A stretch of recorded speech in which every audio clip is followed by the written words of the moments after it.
Então, ontem eu estava lá com o Tom Molinari, eu falei que você viria, né, para a gente gravar. Ele falou, então faz para ele uma pergunta, para ele falar um pouco sobre liturgia da adoração.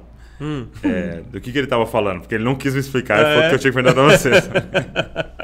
Liturgia. Cara, esse é um tema que ele sempre foi muito presente, mais na parte acadêmica da igreja, né? Da teologia, assim como um todo. Mas parece que ele desceu agora para o campo popular. Assim. Tem muita gente falando de liturgia, né? Liturgia. O que é liturgia, né? Bati aqui sem querer. O que é liturgia? E muita gente também confunde liturgia com ordem de culto apenas. Ok? Então, quando a gente está falando da liturgia, nós estamos falando desse tempo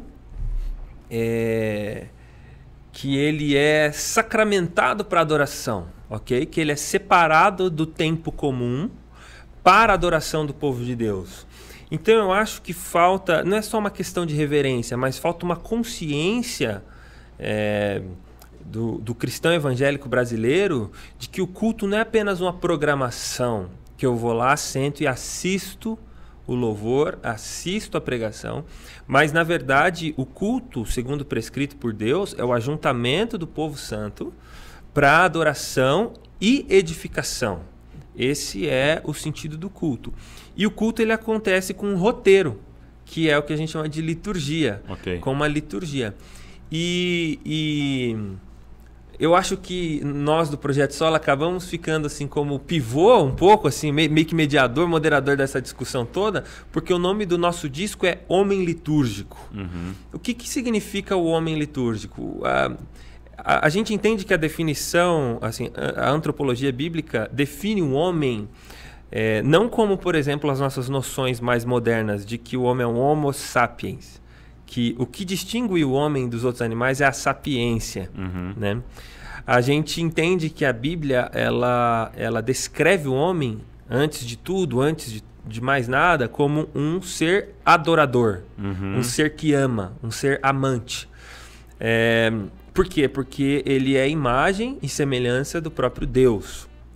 Então, o ser humano ele é criado, ele tem em sua estrutura ontológica a necessidade de adorar, ok?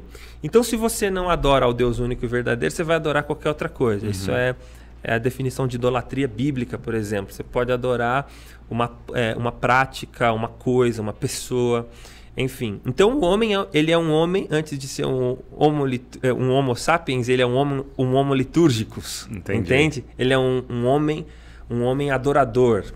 E aí, recentemente, assim, 10 anos para cá, um sujeito muito importante nessa discussão chamado James Smith, ele começou a escrever muitos textos e muitos livros sobre isso, né?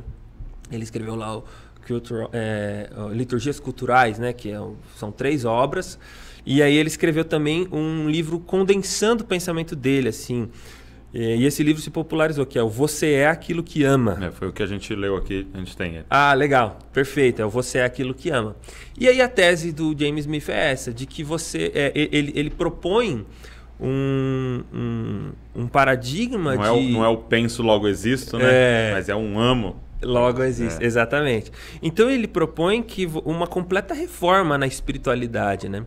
E aí, de James Smith, a gente foi utilizando drogas mais pesadas. A gente foi lendo coisa mais densa, até que a gente chegou no calendário litúrgico da igreja. O que é o calendário litúrgico? Poxa, é porque assim, é muita petulância, sei lá, a gente plantou uma igreja há 5 anos atrás, 10 anos atrás, e aí você pegou um pouquinho dali, um pouquinho daqui. É muito petulância a gente imaginar que a gente descobriu a roda, o evangelho começou dali, né? Poxa, ou então a gente que é reformado, né, que cita muito Calvino, Lutero, Zwingli, Melanchthon, pensar que a fé verdadeira tem apenas 500 anos. Não, entendi. O Espírito Santo sempre soprou. Então, na ampla tradição cristã, nesses 2000 anos, parece-me consensual a ideia do calendário litúrgico, que é uma forma de organizar o tempo a partir da narrativa bíblica. E isso é impressionante, porque daí você você aprende lá que são as 4 estações, né? Então, o tempo de advento, de quaresma, o tempo comum. Então, a gente começou a desvendar uma tradição riquíssima, belíssima e que fez muito bem para o nosso coração.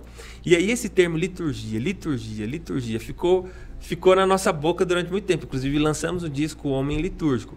Então, basicamente, nessa ideia do James Smith, todas as nossas ações, elas são rituais litúrgicos. A gente está adorando alguma coisa enquanto a gente está fazendo qualquer coisa. Então, quando a gente está comendo, quando a gente está no shopping, ele usa a figura do shopping. Né? Como um grande templo. De Mamon, né? O templo de Mamon e tal. Tem culto, tem dízimo. Né? Exatamente, tem culto, tem sacerdote, tem dízimo, tem tudo. Então é como se fosse uma religião.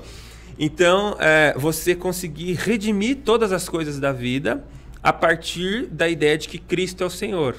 Então, a nossa vida inteira, entre aspas, é um culto, mas o culto cristão, de fato, aí vamos tentar entender o culto com letra maiúscula, ele tem um lugar muito específico nisso. Então, quando a gente fala de liturgia, a gente está falando dessas 12 realidades, sabe? Da vida como um todo e também daquele momento de adoração específico. Então, a gente utiliza muito esse termo, liturgia, por isso que eu acho que o pessoal pergunta muito sobre isso. O que é liturgia e tal. Que legal, muito bom. E realmente esse livro foi assim uma chave que virou no nosso coração, porque a gente ficava, principalmente no discipulado, no cuidado pastoral, você ficava se perguntando, cara, por que essa pessoa não consegue mudar?